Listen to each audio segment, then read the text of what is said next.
Bismillahirrahmanirrahim. Alhamdulillahirabbil alamin.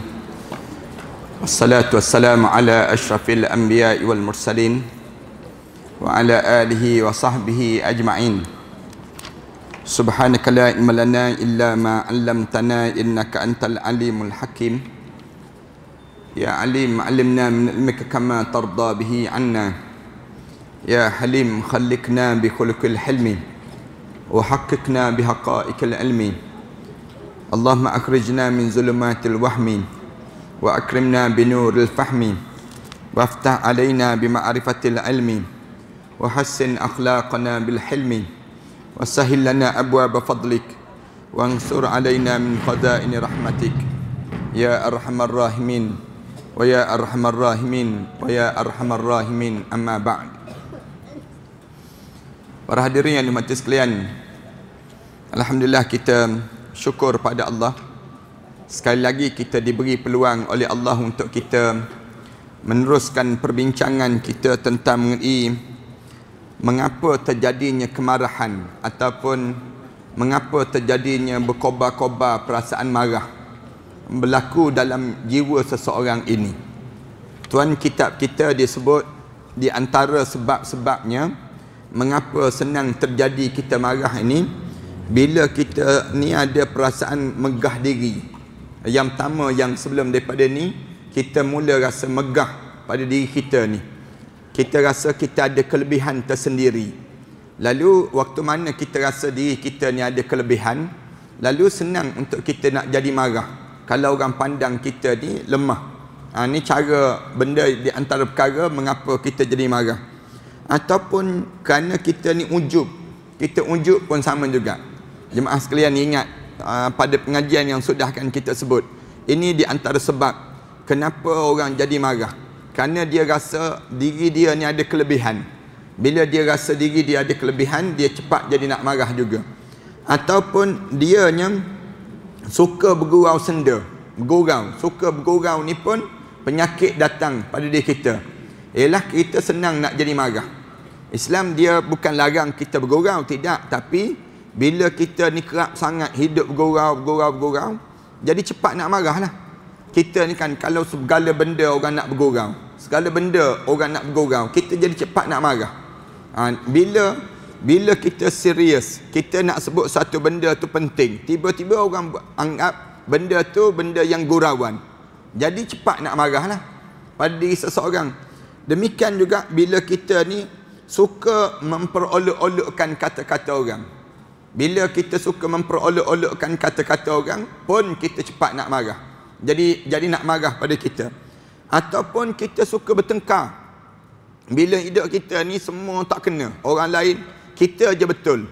Bila kita rasa kita betul, dia pun datang perasaan nak marah dan sebagainya. Ataupun senang dan kita senang untuk kita menyalahi pendapat orang lain. Kita tak sependapat dengan orang lain. Ataupun kita ni suka memungkiri janji. Sama juga. Memungkiri janji menyebabkan datangkan kemarahan pada seorang. Bila orang ni dah berjanji, tiba-tiba dia tak buat terhadap janji, akan datang kemarahan. Akan timbul kemarahan di kalangan kita. Kemudian ataupun kita jadi cepat nak marah bila kita jadi tamak terhadap harta benda dunia.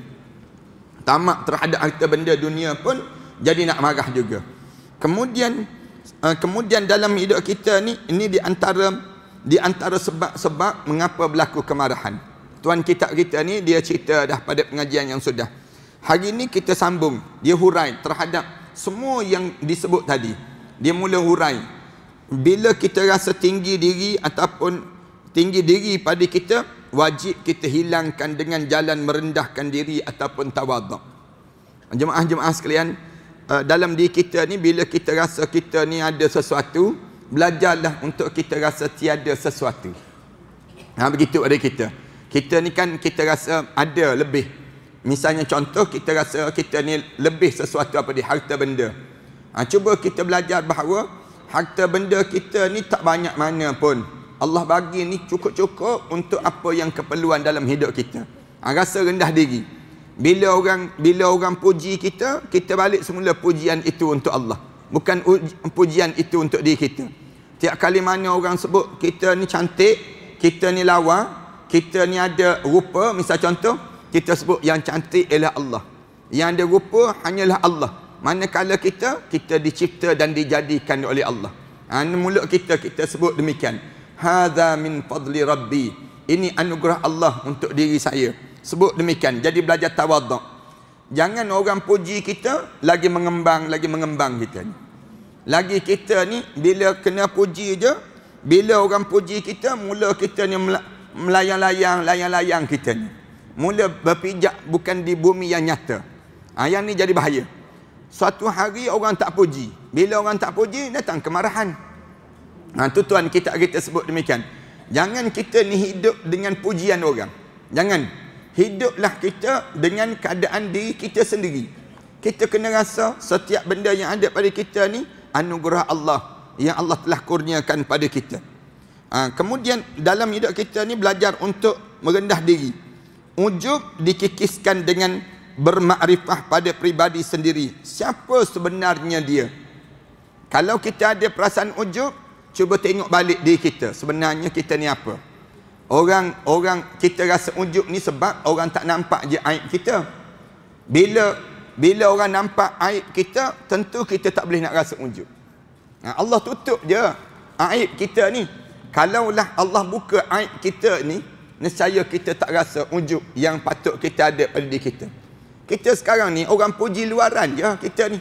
Buatnya kalau kita buka baju kita ni kan, orang tengok ada korak rupa-rupanya saja. Orang tengok ada panau rupa-rupanya. Badan dia begini. Kita ni alhamdulillah Allah tutup segala aib kita. Allah tak nampakkan aib kita. Kalau Allah tunjuk aib kita, tak patut dan tak layak pun untuk kita ni untuk nak rasa sombong, rasa besar diri pada diri kita. Ingat kan, anda pernah sebut pada guru anda dia pesan. Dia kata, kita ni jangan rasa sombonglah selagi mana kentut bang busuk. Katanya guru anda disebut demikian. Selagi mana kentut kamu bang busuk, kamu jangan rasa sombong. Kena ingat dalam hidup demikian. Kerana apa dia? Tak ada seorang pun atas dunia ni kentut dia bang wangi, tak ada. Tak ada dalam hidup ni. Namalah dia ustaz, namalah dia raja, namalah dia agung, kentut dia wajib busuk. Senang ceritanya. Jadi kalau busuk, kamu nak sombong apa pada diri kamu? Lainlah kalau kamu kentut bau perfume. Lainlah kamu kentut bau, ni kata bahasa kasar guru anak dahululah. Tapi kasar dia tu mencelikkan mata kita. Bahasa kasar, dengar bunyi bahasa kasar. Tapi kita dengar tu, betul juga kita sebut. Maknanya dalam hidup kita ni tak payahlah kita rasa sombong. Bila kita nak sombong apa? Kita datang daripada tanah. Rasulullah pesan pada kita min turab ila turab. Daripada tanah balik pada tanah. Tanah ni tinggi ke rendah? Rendah. Duduk kat bawah telapak kaki manusia. Maknanya kalau kamu datang daripada tanah, suatu hari kamu balik semula ke tanah, kamu nak sombong apa dalam hidup kamu? Nak sombong apa dalam diri kamu? Kamu ada apa sebenarnya yang kamu nak rasa sombong sangat dalam hidup kamu? Ini kena nampak pribadi kita sendiri, siapa sebenarnya kita. Bila kita kenal diri kita ni hamba rupa-rupanya. Nama lagi hamba, kita bukan pencipta. Lawan pada hamba maknanya apa dia? Pencipta. Kita ni makhluk yang dicipta. Manakala ada yang lebih hebat untuk menyombong dia. Siapa dia? Khalik. Khaliklah yang selayaknya untuk menyombong. Sebab tu Allah Subhanahu Wa Taala gambarkan diri dia Al-Mutakabbir. Allah ni maha penyombong. Allah ni sifat dia maha penyombong. Mana-mana manusia yang pergi sombong, maknanya dia tarik rida Allah. Dia tarik kesombongan itu untuk jadikan pakaian untuk dia. Allah kata, siapa yang tarik kesombongan ini untuk diri dia, pakaian aku dia tarik untuk diri dia, wajib orang ni akan diazab oleh aku nanti. Dalam hadis Rasulullah sebut, la yadkhulul jannah man kana lahu fi qalbihi misqala dzarratin al-kibriya. Rasulullah kata, tak akan masuk syurga mana-mana orang yang ada dalam hati dia sebesar zarah perasaan sombong. Allah bila dia tengok orang ni sombong, Allah masukkan dia dalam neraka dahulu. Lunyaikan dia dahulu dalam neraka. Allah bakar dia dulu dalam neraka. Bila bakar, kemudian tarik naik. Tanya lagi. Ada lagi sombong? Sebut ada lagi sombong. Selam balik dalam neraka sebut. Selam balik. Kemudian dalam keadaan bakar, Allah tahu ni. Kemudian Allah tarik balik. Allah tanya, ada lagi nak sombong? Kemudian dia rasa sombong lagi. Rasa sombong lagi. Bakar lagi. Sehingga hilanglah rasa kesombongan itu. Selagi mana ada kesombongan, jangan kamu harap tempat kamu dalam syurga Allah SWT. Kita ni belajar untuk jangan jadi sombong. Sama ada melalui kata-kata, sama ada melalui cara berjalan, tunjuk jalan sombong dia panggil, ataupun melalui perbuatan orang sombong. Kata-kata boleh kita dengar orang yang sombong melalui kata-kata dia. Dia akan sebut apa dia? Engkau siapa, aku siapa, dia tanya. Engkau rakyat biasa je, aku yang YB tahu YB. Dia akan sebut demikian. Aku ni ustaz, aku ni, dia sebut aku tu perangai keakuan dia tu, keegoan dalam diri dia. Dia akan jadi demikian. Orang ni sombong melalui kata-kata. Kita boleh nampak, kita boleh dengar suara dia, suara kesombongan. Kita boleh kesan orang ni sombong melalui apa dia? Tingkah laku dia. Tingkah laku, cara berjalan lain. Sombong kan? Depan orang tu, berjalan tak tunduk-tunduk dah. Tak ada dah nak tengok muka orang. Tak ada dah wajah jernih. Sombongnya orang ni. Ibu-ibu kita dahulu, dia pesan, bila lalu depan orang tua pada kamu, tunduk.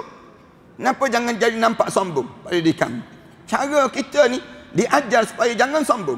Hidup kita ni jangan sombong. Ataupun sombong ni melalui apa dia? Melalui cara kita berpakaian. Cara berpakaian nampak kesombongan. Orang yang berpakaian sombong, Rasulullah sallallahu alaihi wasallam suruh tak akan masuk syurga Allah. Sehingga kan Rasulullah tegur, mana-mana orang yang pemimpin, dia pakai kain yang meleret. Kain yang meleret tu kan. Kain meleret tu, orang Arab, lagi dia pegang jawatan tinggi, lagi meleret kain dia. Macam pengantin tu lah, pengantin. Pengantin tu, bila dia rasa dia jadi pengantin dia tu, dia pun mula labuhkan pakaian dia. Heret pakaian dia. Budak-budak pun pegang kain dia. Pengantin tu, sehari tu, dahlah kain sewa dia panggil macam. Baju tu pun baju sewa je. Tapi belagaknya. Belagaknya dia. Jangan jadi demikian. Jadilah pengantin yang tawaduk. Jangan jadi pengantin yang sombong. Itu cara demikian. Ni kena tegur je. Kita kena sebut. Pakaian pun melambangkan kesombongan. Pakaian melambangkan kesombongan. Siapa sebenarnya dia? Dia kata tak apalah ustaz, nak jadi pengantin sehari je, jadi raja sehari. Mana dah tahu dapat giliran jadi agung pula, macam contoh. Dah pernah jadi raja sehari kan? Sekarang orang tengah cari siapa nak jadi agung ni. Kita pun pernah, kita pun ada potensi juga ni. Nak jadi, kerana kita pernah jadi raja sehari dia panggil.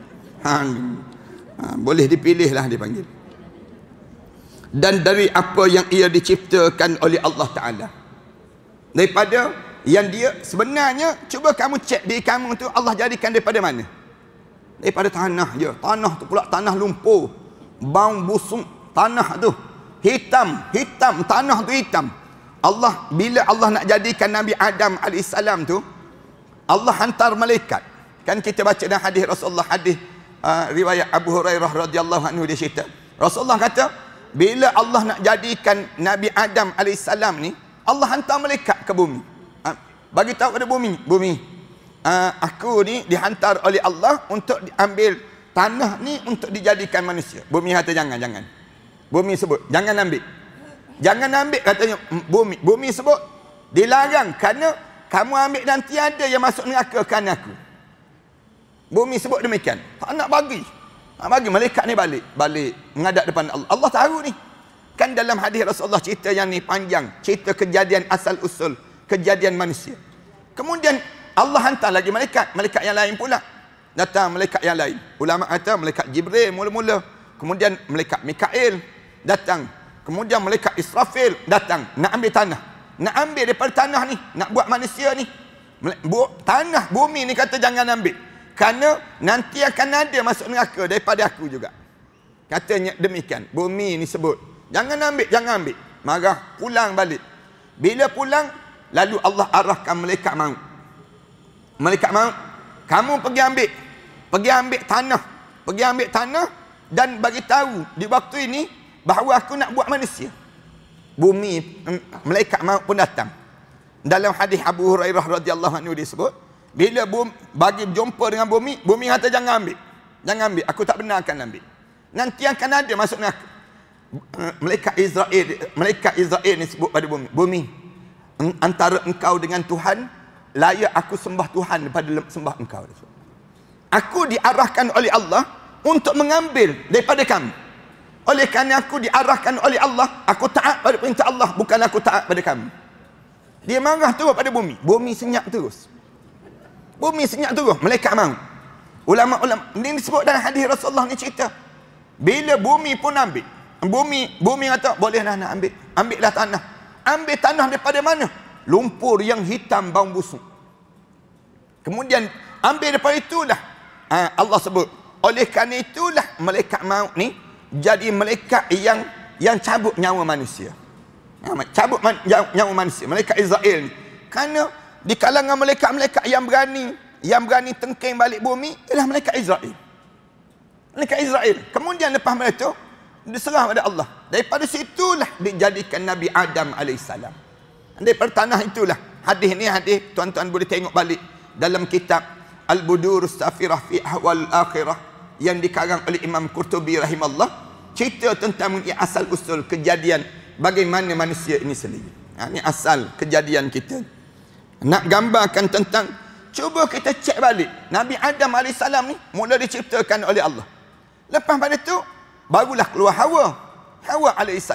Ini baru keluar daripada sinilah datangnya sampailah keluarnya kita pada hari ini. Ini daripada keturunan ini. Daripada mana kita ni? Daripada tanah. Tak payah sombong dah. Kalau daripada tanah, orang pijak-pijak je. Sebagaimana semut tu kan, kadang-kadang kengga tu bila dia sombong sangat, terjungkit-jungkit punggung dia tu, bila dia nak gigit kita tu, kita jadi geram aku dengan kengga ni, kita sebut. Engkau tu kecil je kengga, kita sebut. Allah dengan kita pun sama juga. Kalau Allah tengok kita ni, Allah kecil halus sangat dah. Dalam halus-halus tu jangan sombong lah. Kengga tu sombong dia, ambil spray tu, mati terkangkang dia dipanggil. Kengga ni sendiri. Manusia ni begitu juga. Kamu ni jangan sombong. Bila kamu sombong, yang menyebabkan di waktu ini kalau kamu kena, nahas kamu dalam hidup kamu. Sombong manusia ni dengan 2-3 tadi lah. Sama ada kata-kata, sama ada perbuatan. Perbuatan menunjukkan kesombongan. Manusia ni sama ada melalui pakaian, ataupun sama ada melalui tindakan menunjukkan kesombongan. Ramai di kalangan kita jadi begitu dalam hidup, sombong di kalangan kita. Aku kan, dia sebut aku kan. Bila dia rasa aku kan tu, dia dah mula rasa besar diri dia. Dia tak rasa yang dia ni hamba kepada Allah SWT. Patutnya dia sebut saya kan hamba Allah. Bila dia rasa demikian, makna rendahnya dia, saya tak ada apa-apa, saya ni tumpang saja. Bila dia rasa rendah diri, di waktu itu baru dia akan nampak kelemahan-kelemahan yang ada pada diri kita ni. Sebab itulah Allah jadikan kita kan sentiasa bloated ataupun kembung. Ada kembung dan kita kentut. Setiap kali mana kita kentut, kembung, sendawa, kita kena sebut Alhamdulillah. Syukur pada Allah, Alhamdulillah. Kenapa? Sedar diri kita ni hamba. Siapa-siapa yang tak pernah kentut, innalillah lah senang kita. Kena innalillah lah dalam hidup. Allah jadikan kentut pada kita ni tujuan apa? Nak suruh sedar diri. Sedar diri kan. Bila kentut tu baru kita sedar diri. Oh, aku ni manusia rupa-rupanya. Sebab tu jangan marah orang kentut. Jangan marah. Asyik kentut je kita sebut. Yang kita marah tu, kita ni tak kentut ke? Kita tanya. Yang kita marah pada orang kentut tu, kita sendiri tak kentut ke? Tu. Kenapa Allah jadikan kentut ni? Allah nak suruh sedar diri. Sebagaimana Allah jadikan kita tertidur malam. Kita malam kan, bila kita tidur malam. Kenapa Allah jadikan kita tidur malam? Jadi malam, sampai malam mengantuk. Tiba-tiba je jadi mengantuk. Kenapa Allah jadikan malam? Nak suruh sedar diri, kamu akan mati. Berlatih tiap-tiap malam, kamu akan mati. Berlatih tiap-tiap malam kamu mati. Bila kamu tidur, kamu mati. Kamu mati. Sebab tu bila kita nak tidur, kita baca doa. Bismikallahumma ahya wa amut. Kita sebut demikian. Bila kita bangun daripada tidur, mulut kita sebut terus. Alhamdulillahilladzi ahyana ba'dama amatana wa ilaihin nusyur. Kenapa Allah buat yang ni? Kenapa Allah buat yang ni? Dengan tujuan apa dia? Tujuan nak suruh kita sedar. Kita ni adalah hamba dia. Kita ni ada kekurangan dalam hidup. Kalau kita baca dalam kitab ni depan nanti, termasuk kuku ni. Kuku ni yang kenapa Allah buat kuku untuk diri kita? Kenapa Allah jadikan kuku? Dalam kitab ni dia sebut, belakang nanti jumpa.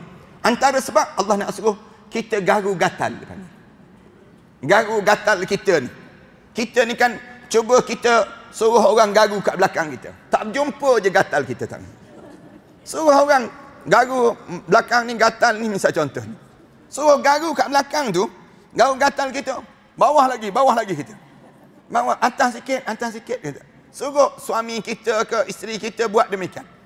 Sebab tu kan orang zaman-zaman dahulu kan, rumah tu ada tiang seri tu, berkilat tiang seri tu. Kilat tiang seri. Garu gatal kat belakang. Zaman-zaman dahulu tu. Ni dalam rumah-rumah begitu kan. Rumah tu, ni tanda tuan rumah ni. Ada tuan rumah ni. Tuan rumah ni memang menggatal, dia panggil. Nak sebutnya demikian. Garu gatal tiang tu jadi bulat daripada 4 segi. Nak gambarkan nampak garu gatal tu, sejak daripada rumah ada, begitulah. Kuku ni tujuan apa? Tujuan garu gatal. Kamu jangan marah. Nak suruh sedar diri kamu tu ada kekurangan. Diri kita ni ada kekurangan. Bila kita ada kekurangan, jangan sombonglah. Bila kita tahu kita ni ada kekurangan, sebab tu Allah jadikan sentiasa ada kekurangan. Ada kekurangan. Kekurangan ini bukan untuk kita jadikan diri kita kemegahan. Allah jadikan kita bernajis. Allah jadikan kita ni ada masa kita kena pergi ke bilik air pada diri kita. Dengan tujuan nak suruh sedar. Kamu ni min turab ila turab. Daripada tanah balik semula ke tanah. Tu cara demikian. Duduklah pangkat besar macam mana pun. Kedudukan kita hebat macam mana sekalipun. Jawatan kita ni bagaimana. Pengaruh kita hebat macam mana. Kita ni manusia je. Kita ni manusia. Dia sedar diri dalam hidup kita. Cuma orang dia panggil naik sikit, yang amat berhormat. Orang panggil naik sikit kedudukan kita yang berhormat. Orang panggil naik sikit pada kita ustaz, tuan guru dan sebagainya. Tu orang panggil. Tapi sebenarnya di sisi Allah macam mana? Di sisi Allah Subhanahu Wa Taala, kita ni menjadi hamba dan kembali balik kepada Allah menjadi hamba itu sendiri. Rasa bangga ditimbulkan dengan cara ditunjukkan, rasa bangga ditunjukkan dengan cara mengingat-ingat pada asal kejadiannya. Rasa bangga ni kita je padamkan dia. Ditahan, jangan timbul. Dengan macam mana? Ingat balik kita ni macam mana asal usul kita. Ini cara untuk kita nak buang rasa kebanggaan diri. Iaitu mula-mula kecil tidak dapat berbuat apa-apa. Andai kata tidak ada kasih sayang orang tua, pastilah sudah mati dan tidak ketahuan di mana kuburnya.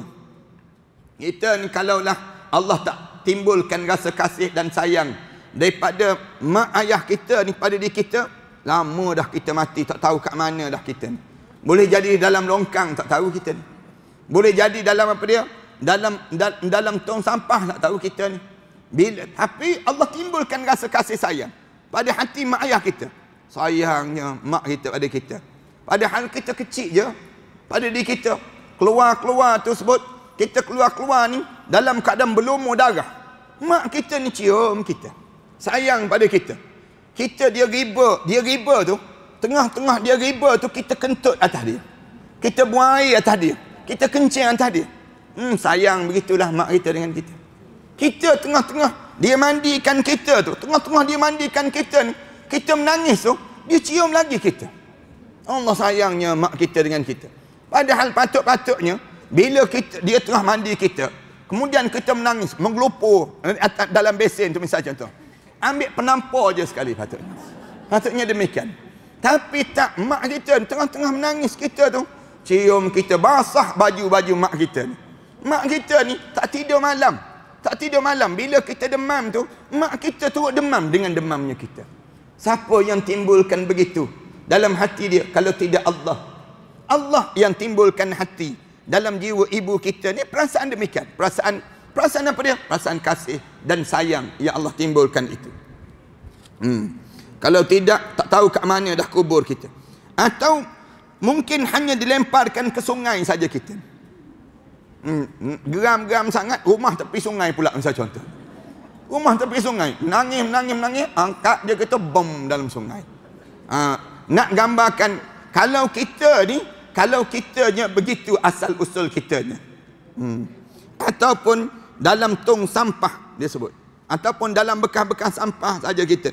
Yang terpenting di antara semua itu ialah memikirkan dalam-dalam bahawasanya seluruh manusia berkumpul menjadi satu dalam keturunan. Kita ni berkumpul ni, nama je berbeza-beza, tapi kita satu keturunan je. Kesan daripada mana? Kesan orang ni sayang, orang ni sayang, orang ni sayang. Kita ni sebenarnya daripada satu keturunan je saja yang datang. Seluruhnya hanyalah seayah dan seibu. Kita adik-beradik kita 8 orang, 9 orang adik-beradik. Tapi kita satu ayah, satu ibu je. Yang kamu sombong dengan adik kamu tu kenapa? Yang kamu sombong dengan kakak kamu tu kenapa? Yang kamu belagak sangat, kamu jadi kakak dengan adik-adik kamu tu kenapa? Pada diri kamu. Tak perlu nak sombong, kerana kita datang daripada ayah yang sama, ibu yang sama dalam hidup kita. Hanya saja mereka itu berbeza dalam keutamaan. Berbeza kita dalam kelebihan yang Allah bagi. Kita tak sangka pun adik kita ni lebih banyak rezeki dibandingkan dengan kita. Tak sangka pun abang kita ni belajar lebih cerdik dalam urusan pengajian mereka itu dibandingkan dengan kita. Allah bagi kelebihan tersendiri. Orang ni macam ni lebih dia. Orang ni lebih macam ni. Orang ni lebih macam ni. Dalam kehidupan mereka ini sendiri. Allah bagi kurniaan. Yang belajar tinggi-tinggi tu, yang belajar lebih-lebih banyak dan sebagainya, masuk pejabat. Yang belajar yang kurang ala kadar ni, berkebun. Menjadi pekebun, yang tani dan sebagainya. Ini sampai peringkat Allah bagi kelebihan pada diri. Anda berjumpa baru ni ada seorang hamba Allah, dia kata, Ustaz, saya ni belajar memang tinggi tapi tak reti berkebun, tak reti nak bertanam, cucuk tanam. Kerja masuk pejabat, ni badan ni jadi lunyai ni Ustaz ni. Dia sebut badan. Tapi adik saya Ustaz tak belajar tinggi pun, SPM pun tak masuk, tapi tanah kebun dia tanam pisang 100 hektar Ustaz dia sebut. 100 hektar kata sebut. 100 hektar dia tanam. Dia jauh lebih mewah daripada saya. Allah bagi pada dia tu, maknanya hidup dia daripada pisang-pisang saja. Yang ditanam pisang-pisang tersebut. Banyak mana dia tanah dia ke 100 hektar anda tanya? Tanah dia tak. Dia pajak tanah. Dia sewa tanah-tanah yang kosong, dia tanam pisang. Rezeki dia jauh lebih banyak daripada saya. Nak sebutnya gambaran Allah bagi lebih pada seorang ini sendiri. Kadang-kadang yang belajar jauh, belajar tinggi-tinggi, taklah sehebat dia ni pula. Dia ni belajar apa pun tidak, kemudian Allah bagi rezeki pada dia melalui dia. Abang ni pula terpaksa tumpang rezeki adik. Dia kata, saya ni ada yang sebut, saya ni pergi datang Mekah ni, adik saya yang tanggung. Adik saya yang taja saya, yang tanggung saya. Kalau harap rezeki saya tak datang dah saya dah. Ni ada juga yang demikian. Maknanya gambaran apa dia? Allah bagi kita ni jangan sombong lah dalam hidup kita. Kerana Allah bagi dasar pada seseorang itu sendiri. Rezeki-rezeki yang tersendiri yang Allah bagi. Dan besar kecilnya tingkatan setelah menjadi manusia dewasa. Allah jadikan berbeza-beza di kalangan kita. Jadi seluruh umat manusia sedunia ini sebenarnya adalah anak cucu Nabi Adam sebagai ayahnya. Kita ni satu keturunan je. Lepas tu kita tanya pada orang Cina kan, Cina ke India ke, kamu ni sebenarnya bapa kamu naik siapa? Kita tanya. Siapa sebenarnya? Kamu orang India, bapa kamu atas lagi siapa? Kami boleh sebut, kami Nabi Adam AS. Kamu, dia kena jawab Adam juga. Dia kena jawab Adam juga. Dia tak boleh jawab, saya keluar daripada buluh betung, dia jawab. Saya keluar daripada buah labu. Tak. Min Adam, daripada Adam. Semua ayah kita ni Nabi Adam AS. Selama mana, sebab tu kita sebut Nabi Adam ni agama apa? Nabi Adam ni agama apa? Sebab tu kita kata turun lagi, kemudian pecah agama-agama. Sebab tu kita kata baliklah kepada fitrah. Baliklah pada asal. Asal kita ni apa dia? Agama Islam. Agama Islam asal kita. Kemudian baliklah pada Islam. Kalau kamu tanya, agama-agama yang kamu ada ni, yang ada ni datang daripada mana? Datang daripada mana? Sama ada dicipta, direka ataupun datang daripada Allah. Bila datang daripada Allah, lalu kamu kena terima hakikat yang kita ni Islam saja agama. Innad dina indallahil Islam. Hanya agama Allah hanya agama di sisi Allah ialah Islam. Agama yang diterima di sisi Allah Subhanahu wa taala. Dan Hawa sebagai ibu. Hawa ni sebagai ibu kita. Ni kita sebut demikian. Ini keturunan kita ni. Kita datang, kita tahu keturunan kita. Maka apabila seorang itu menginginkan menjadi manusia yang berbangga diri, maka hendaklah melakukan segala macam keutamaan. Siapa-siapa yang kalau dia nak bangga juga, dia mesti buat keutamaan dalam hidup dia. Keutamaan pada dia. Namun demikian menunjukkan kebanggaan diri itu pun dilarang oleh agama. Maksud keutamaan ni apa dia? Kalaupun kita nak bangga suatu hari nantilah, nak bangga, banggalah terhadap 7 perkara ni. 7 perkara. Kalau kita nak bangga dalam hidup kita. Yang pertama, berbangga kita mendapat hidayah yang datang daripada Allah. Berbanggalah kita. Alhamdulillah, saya dapat hidayah Allah. Ni yang pertama. Banggalah keutamaan ini. Kita dah ada hidayah Allah yang Allah kurniakan pada kita. Hidayah ni maksudnya apa dia? Allah pilih kita. Kamu buat macam ni. Kamu buat macam ni. Ni hidayah. Hidayah yang datang daripada Allah. Bimbingan Allah. Macam kita datang ke majlis ilmu ni. Ni yang datang ni kerana kita ke kerana hidayah Allah? Kerana hidayah Allah. Allah yang datangkan kita. Nak kira pagi tadi, nak datang tadi, kita berfikir banyak kali dah. Nak datang ke tak datang? Nak datang ke tak datang? Tapi Allah kata datanglah. Kita tadi, kita dah teragak-agak dah. Kalau kita datang, ustaz tak datang, macam mana kita sebut? Kita teragak-agak dah. Dalam diri kita ni, kalau kita datang, tiba-tiba ustaz datang lewat, macam mana kita sebut? Kita ni teragak-agak dah pada diri kita. Entah kalau kita datang, tiba-tiba tengok ustaz lain, macam mana? Kita datang. Tapi, kita boleh datang juga. Kenapa kita boleh datang ni? Hidayah Allah. Allah bimbing. Ramai kan orang lain yang duduk sekitar ni, tak datang-datang pun. Yang rumah section 4 tu, sebelah masjid ni je contohnya, tak boleh datang. Rumah yang di section 4, section 11, section 9, yang dekat-dekat ni, yang sekitar ni, boleh datang? Tak boleh datang. Yang orang jauh datang daripada puncak alam dia panggil. Habis dah puncak alam dah, tak ada dah alam, kemuncak dah dia dipanggil. Datang, boleh datang. Maknanya gambaran apa dia? Gambaran hidayah Allah. Hidayah Allah. Yang dekat-dekat tak datang. Kenapa tak datang? Tak datang ni kenapa tak datang? Tak ada sebab pun tak datang. Ada yang duduk sebelah-sebelah ni, dekat-dekat ni, tak tahu pun ada majlis ilmu. Tak tahu pun ada majlis ilmu. Allah tak bagi hidayah. Allah tak bagi hidayah ni bahaya jemaah sekalian. Keutamaan yang utama dalam hidup ni apa dia? Dapat hidayah.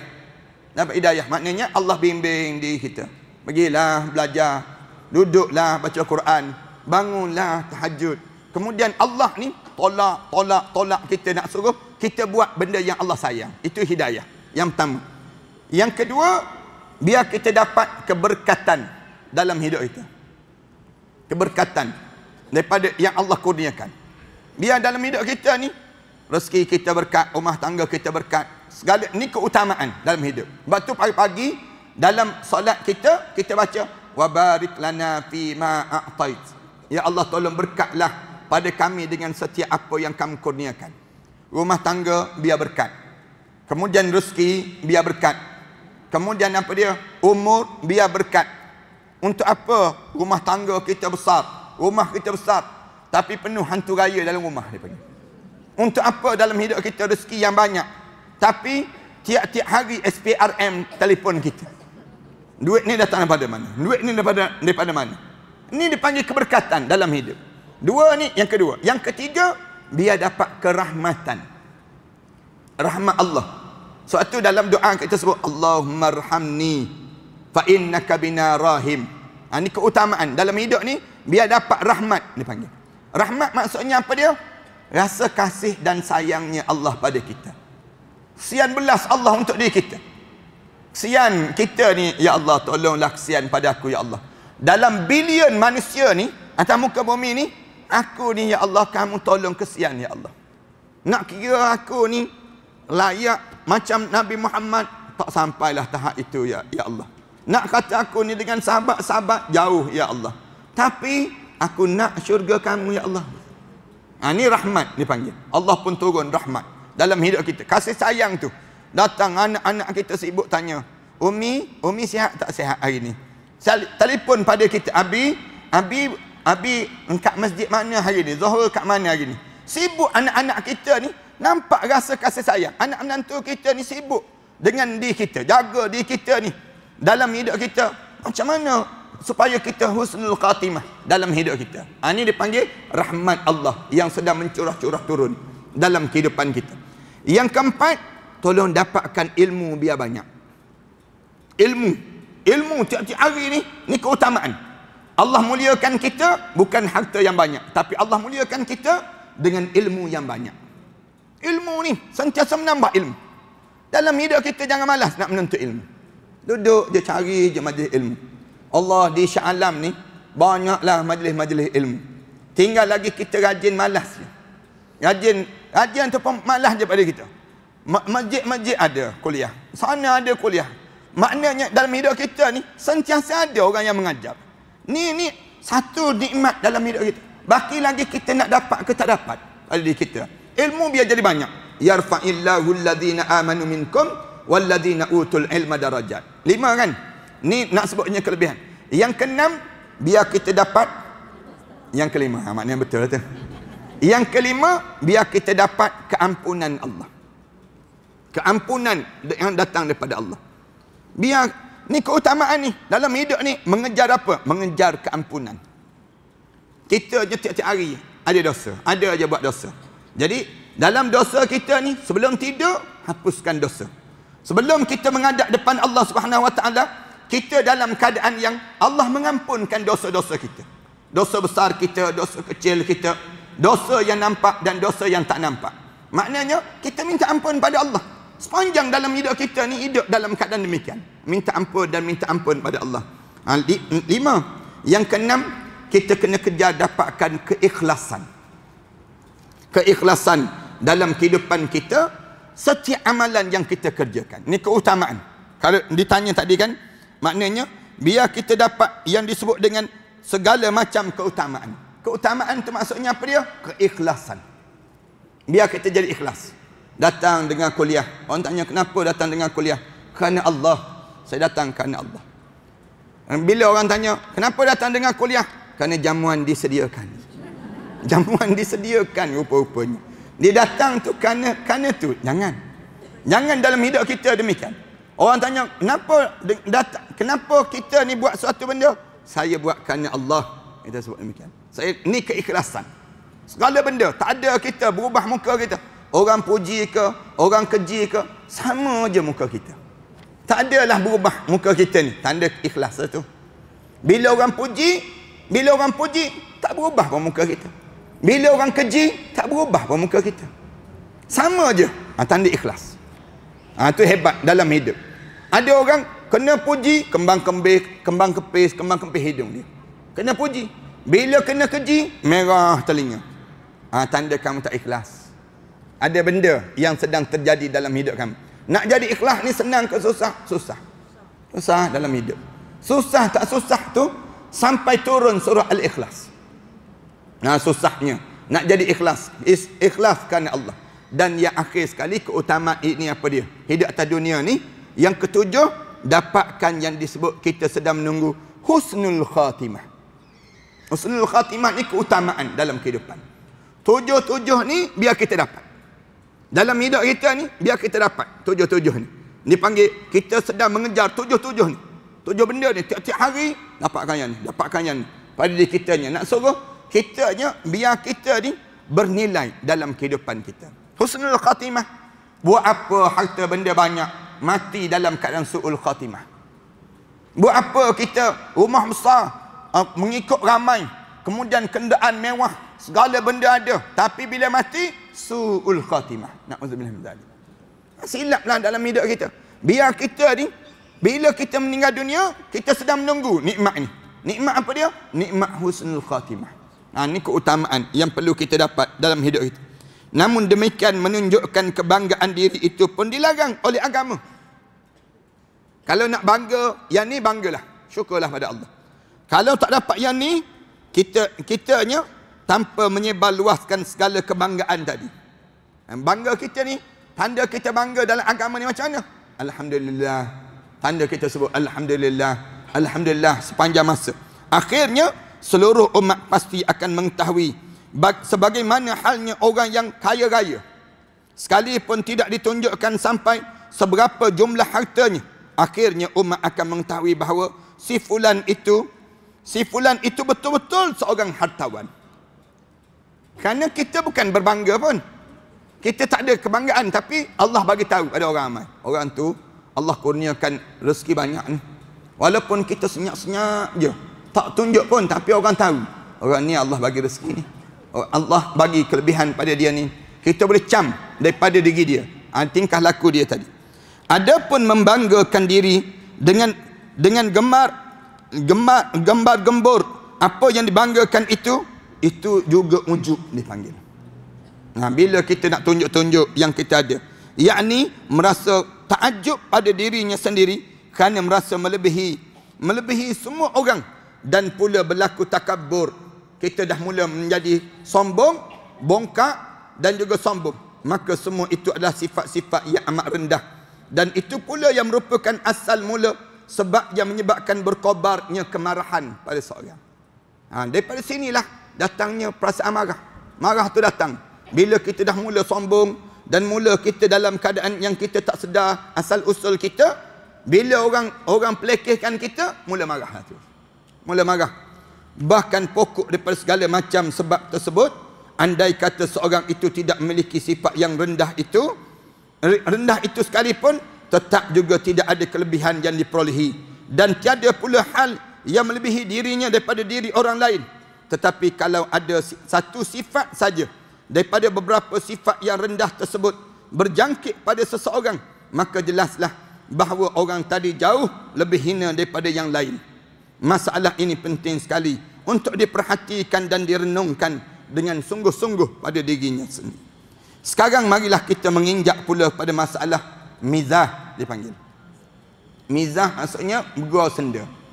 Itu sebab yang pertama tadi dah selesai dah, masalah ujub. Kemudian sebab ni lah di antara sebab mengapa orang jadi sombong, jadi marah, cepat marah, kerana sombong. Sebab yang kedua, sebab bila kita ni suka bergurau senda. Bila suka bergurau senda pun penyakit juga. Datangnya penyakit marah. Gurau senda ni kita sambung pada akan datang nantilah, insya-Allah. Yang ni pun dah tak ingat dah. Yang mizah ni pula tajuk yang khusus, insya-Allah. Kita akan bincangkan. Dia panggil demikian. Wa sallallahu ala Muhammad wa ala alihi wa sahbihi wasallam. Walhamdulillahirabbil alamin. Bismillahirrahmanirrahim. Alhamdulillahirabbil alamin. Wassalatu wassalamu ala asyrafil anbiya'i wal mursalin wa ala alihi wa sahbihi ajma'in. Allahumma ighfir dhunubana wa liwalidina warhamhuma kama rabbayna shaghira wa li jami'il muslimina wal muslimat wal mu'minina wal mu'minat al ahya'i minhum wal amwat. Allahumma yassir auladana Nur Aini Tarmizi. Allahumma yassir auladana Ahmad Izzuddin Mustaqim. Allahumma yassir auladana, Allahumma yassir lana umurana. Allahumma shfi marda Rawiyah binti Ali. Allahumma shfi marda, Allahumma syafi anta syafi la yugadir saqam. Allahumma shfi marda Hanafiyah binti Matyuddin. Allahumma yassir lahu wala. Allahumma shfi marda, Allahumma syafi anta syafi la yugadir saqama. Allahumma shfi marda Nur Adilah binti Muhammad Yusuf. Allahumma shfi marda, Allahumma syafi anta syafi la yugadir saqama. Allahumma yassir auladana fi imtihanihim, khususan ila Muhammad Irfan bin Muhiddin. Allahumma yassir lahu wa la tu'assirhu وتممه بالخير. اللهم يسر أولادنا في امتحانهم خصوصا إلى عفيقة حسنى بنت زين العابدين. اللهم يسر أولادنا في امتحانهم. اللهم يسر ولا تعسر وتمم بالخير. ربنا اجعلنا مقيم الصلاة ومن ذريتنا ربنا وتقبل دعاء. ربنا هب لنا من أزواجنا وذرياتنا قرة أعين واجعلنا للمتقين إماما. ربنا آتنا في الدنيا حسنة وفي الآخرة حسنة وقنا عذاب النار. صلى الله على محمد وعلى آله وصحبه وسلم والحمد لله رب العالمين.